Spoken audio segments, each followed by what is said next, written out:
ቪዲዮ መስራት የምትፈልግ ናት። በዚህ ሰዓት ሁሉም በየቤቱ ልጆቻቸውን በተጠይቁ ዋንትያን እያዩ ማለት ነው። እምትሰሪውን ማስታወቂያ የሚሰጥሽን ለምን አባሽ ነው የማታስተውዩ? ምክንያቱም ዘሬን ቀብዱ ማልበቹ የታ هذا أبان قبض مال قدويت. سبحان الله سبحان الله. نجاي سنقاف الديرة بولوتكية. السلام عليكم ورحمة الله وبركاته. أشما عركفوني وروني أما تابرا ورتفتني لي بكمرتني نذان كفجاء قبوي سناقا وسنين جتشا حاردا نميتي تنن في تلقوا ربي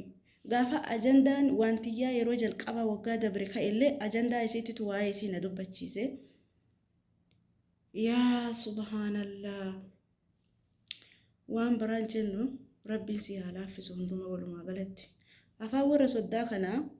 ننجي فدمالي ديبسو ودو ندندا وجتشادا الربان ديبسين ندو غرو ننجي فدا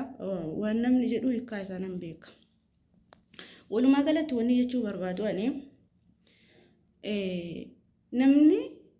جرو في ديسي جرو نما قجراتم بيقواني جرو في تنا ديسي jiruun namaa ka jiraatuun beekan mucayyoon tun jiruu fi jiraachuu jirti malee waan nama geette takkan jiru waan feete yoo hojjatte waan feete yoo daladde mirga ishiiti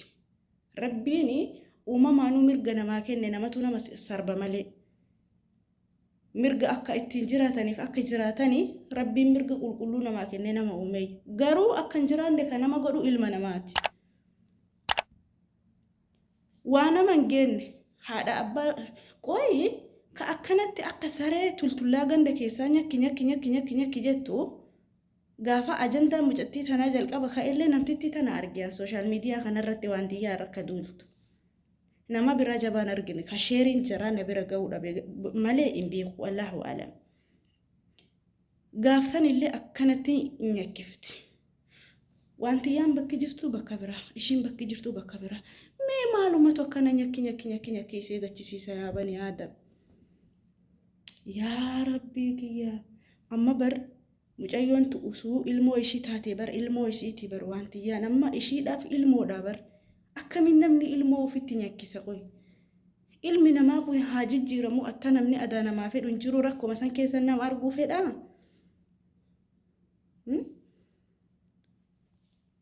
moo bakka yoo rakkattu taate gaa haadha abbaan ishii irraa dhabame bakka tabakharaa irratti hafte rakkattuma san isii arguu feeti moo maalumatu namni dandeetti qabu yoo uf jiraachise isii akkana nyakkisiise jedhee baran nama tokko gaafa rakkate rakkin isaasan keessa gaafa argitanii ibeluun sun rakkataadha akkasumatti taa'uu qaba jettanii warri yaaddani dogongortani wanti achi taa'uu fi wanti achi hin sochoone hin jiru wanni kamuu ni jijjiirama hiyyummaa yeroo ofii eeggattee jijjiiramti rakkoon kamuu yeroo ofii eeggattee jijjiiramti nama kaleessa kufnana keessa jiru hadda kufnana keessaa ka'ee gaafa inni jijjiiramee jennaa irratti miidiyaa kanarra irra duultanu sheemiidha kun abbo jiruu keessan dhiiftanii jiruu namaa jiraachuu jirtan jechaadha namni gaafa jiruu ofii dhiisee jiruu namaatiif xiiqahe jiruun isaayyuu jiruun taatuuf sinigalee lafti yoo dhiite ni bareedi ka kufee nama du'e malee namni kufee lafaa ka'a wanti bakka san taa'u hin jiru mee qayyib ta'e wanni isi ittiin jiraatu mee sooshaal miidiyaa kanarratti faamessa taateetu maali wama viidiyoo adda addaa kana mummurtee dalagaa minaamin jedha gadhisi ku isii jiru ta'ee jiru akkasitti yoo jiraatte gaafa isin sadarkaa kanaa olee argatte namni akkana ta'u akkam ta'ana sodaa guddaadha ufuu ajjeesinnaa jedheen shakkisiisaa keessattuu intalti tuffaa yeroo hundaa namni sammuun isaa waa yaanne qalbiin isaa qulqulluun qabne onneen isaa tukkeerii namaaf yaanne kufnanuma kaleessan keessa nama arguu yaada kufnanuma kaleessan keessatti yeroo hundaa rakkoo kaleessan keessatti nama arguu yaada no ishii xiqqoo tana dhiisi abbaan fedhe yoo ta'e jijjiiramuu danda'a isii dardara dhiisi dardara lafa ka'u dhiisi waan fedhe yoo hojjete hojii kanaan alaas yoo hojjette sooshaal miidiyaan kuni dhaloota ammaa kana hundumaan qabatee balleessu jira malee nama baratee bakka tokko ga'uu danda'u nama baratee hooggansa horachuu danda'u mucayyoon tun xiqqoodha nama baratee waan tokko hojjechuu danda'u jechaadha Senegalee soo kanaafi namni ilaalcha nama kaleessa kufe irratti yoo adda lafaa inni ol ka'e ilaalchan taane waan hin malle jettanii hamilee namaa tuquuf yaaltanii irraa of qusadha abba fedhe haa ta'u namtitti tana qofa osoo hin taane nama kameenuu haa ta'u namni tokko na baasa jedhee waan tokko gaafa hojjete hojii isaati dhimma nama dakale hin qabu mirga namaan tuqin malee waan naman dakalle keessa galanii cittoo nama noosifne keessa galanii hooqachuun kun garuu waan hin barbaachifne abba fedhe haa ta'u maalumatu si nyakkisiise jedhee baran namni jiraachuudhaaf socho'a mee moyettiin tun beeksisa beeksifte malee ilmoo dabalataa argatteeti miti ilmoo dabalataa yoo argatte for example ilmoo dabalataa yoo argite isiinuu daa'ima taate daa'ima argatte daa'ima san qabdee guddiste daa'ima dubunbushii bareeddu san isiinuu daa'ima san akkasi guddiste meeqa kami namni ilmoo dhalee guyyaa sadi uduun geenne gatee biraa deemuu fi kartoonaan mareegatu kamasiyaa dhaluunuu maasiyaadha ilmoo halaalan taane takka dhaluunuu maasiyaadha dhalanii gatuun maasiyaa hagam ga'u haa ta'u garuu eega dhalte isiinuu guddiste isiinuu ta guddisanii eega ilmoo argatte guddiste yoo deebitee deette yoo deebitee argatte maaltu isii cinqime maaluma tokkana isii nyakkisiisa namittii tana billaahi alaykum subhaanallah way waa guddistiifi namni dandeettii qabu waan danda'e waan hojjete amma miyyattiin tun sooshaal miidiyaa kanarratti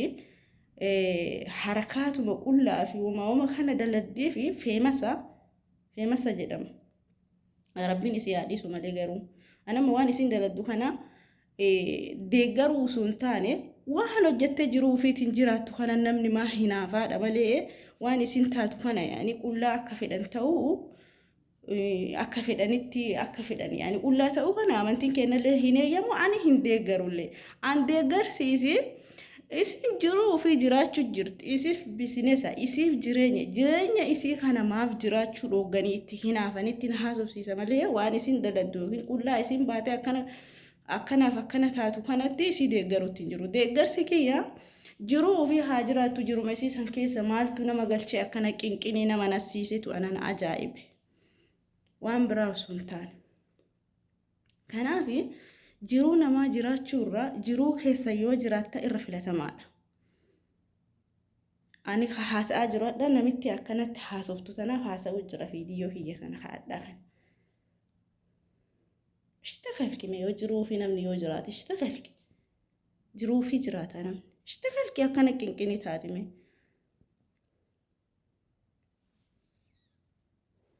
walumaa galatti rabbiin isii haa laaffisu tokkoffaa ilmi namaa ni jijjiirama ilmi namaa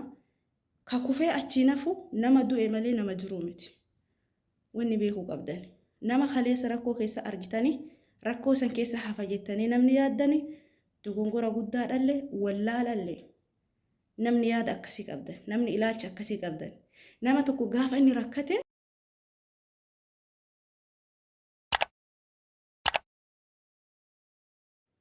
namittiin tu amma cittoo isiin hoosinne hooqatte dhugaa rabbi cittoma isiin hoosinne hooqatte ishtakhalqi nama jiruu fi jiraatu irra duuluun ishi maaliif barbaachise ishtakhalqi ala keef ala mazaaj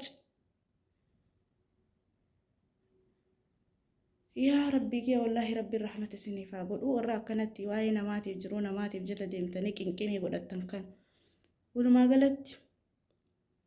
jiruu namaa dhiisa jiruu keessan jiraadha yoo san milkooftan abba fedhe haa ta'u abba fedhe namtitti tana qofaaf osoo hin taane nama jiruu ofii dhiisee jireenyuma namaa qotu nama jiruu ofii dhiisee oolmaa jiruu namaa gaafatu nama jiruu ofii dhiisee oolmaa nama biraa ka ofii kana bar jireenyummaan isaatu ka itti yaadu, ka itti rakkatu, ka itti dhibbatu baay'een osoo jiru waan namaa kana qotuuf, waan namaa kana gaafachuudhaaf, waan namaa kana jala deemuudhaaf yeroo ofiitiif sa'aatii ofii qisaasessa. Garuu namni akkasi jala qotansu isaa quban qabu jireenya ofii oofata waan ta'eef gurra dhageeffatu, gurra namaaf deebii deebisu hin qabu jechaadha. Mucayyoon tun akkas hojiin isii amma. Usuu waa meeqa jedhanu, usuu koomentii wantaani jala barreessanu, usuu yeroo isiin daa'ima duraanii waliin rakkattu san fuudhanii poostii jala godhanu, isiin bakka kana geette. Namni gaafa qeeqame ni jabaata malee hin laafu abadaa abadiina waan akkasii sanitti yaadina. Namni gaafa qeeqame ni jabaata. Faarfamuu irra qeeqamutu irra jabeenya namaaf kenna. Wanni beekuu qabdan. Maaliif? Namni waa hojjetu kaayyoo isaa beeka, karoora isaa beeka, waan isa baasu beeka waan ta'eef shutii fi tultullaa nama jala deemtee waa barreessitu deebii deebisuun hin barbaachisu. Ufitti amana taanaan, ufitti amanaman taanaan nama kamiifuu jechaadha. Deebii deebisuun hin barbaachisu. Walumaa galatti namni jiruu keessan dhiiftanii jiruu nama jala deemtanii namitti tana qofa osoo hin taane nama hedduudhaaf waan akkasiisan itti dhiisa jiruu keessan jiraadha isiniin jedha. Viidiyoon kiyya kaadhaa asumatti gabaabbataa oduma waan xiyyaa qabattee dhufte jechuun keessan hin oolu oduu waan xiyyaa kana fide namitti asirraa nyakki jettu tana na ofalchaa isiniin jedha. Assalaamu alaykum wa rahmatullahi wa barakatuh. Isinitti tolu koomentii bareedduu naa kaayaa. Like, share, subscribe gochuudhaan jajjabeessa yeroo gaarii qabaadha.